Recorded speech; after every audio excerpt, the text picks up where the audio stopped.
የመካከለኛው ምስራቅ ውጥረት ወደ ከፋ ደረጃ ተሸጋግሯል። ፕሬዚዳንት ዶናልድ ትራምፕ ለኢራን መንግስት ጠንካራ ማስጠንቀቂያ ሰጥተዋል። ኢራን ቁልፍ የነዳጅ መተላለፊያ የሆነውን የሆርሙዝ ወሽመጥ በ48 ሰዓታት ውስጥ እስከ መጋቢት 23 እኩለ ሌሊት ድረስ ዳግም ሙሉ በሙሉ የማትከፍት ከሆነ አሜሪካ የኢራን የኃይል ማመንጫ ማዕከላትን በከባድ ጥቃት እንደምታወድም ዝተዋል። ቴህራን ለትራምፕ ማስጠንቀቂያ በሰጠችው ምላሽ በአገሪቱ የነዳጅ ማምረቻዎች ላይ ጥቃት ከተፈጸመ በቀጠናው የሚገኙ የአሜሪካ የኃይል የቴክኖሎጂና መሰረተ ልማቶች ላይ ተመጣጣኝ አጸፋዊ እርምጃ እንደምትወስድ አስታውቃለች።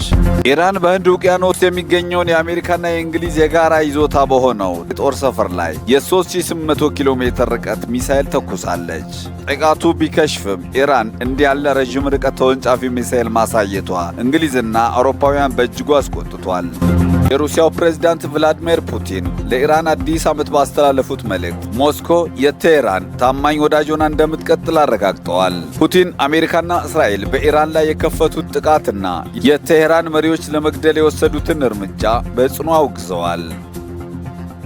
ፔንታጎን ወደ ኢራን እግረኛ ጦር ለማሰማራት እቅድ እያዘጋጀች መሆኑ ሲነገር ተጨማሪ 2500 ወታደሮችና 3 የጦር መርከቦች ወደ መካከለኛው ምስራቅ እየተጓዙ ነው ተብሏል። ትራምፕ ግን በይፋዊ መግለጫቸው ወታደሮች ወደ የትም አላሰማራም በማለት መረጃውን አስተባብለዋል።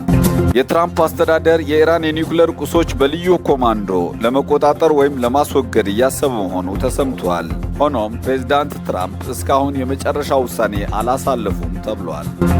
በኢራን የሚገኘው የናታንዝ የኒውክሌር ተቋም ጥቃት ተፈጽሞበታል። የራዲዮ አክቲቭ ፍሳሽ አለመኖሩ ቢረጋገጥም ተቋሙ በ2 ሳምንታት ውስጥ ለሁለተኛ ጊዜ መመታቱ ተገልጿል።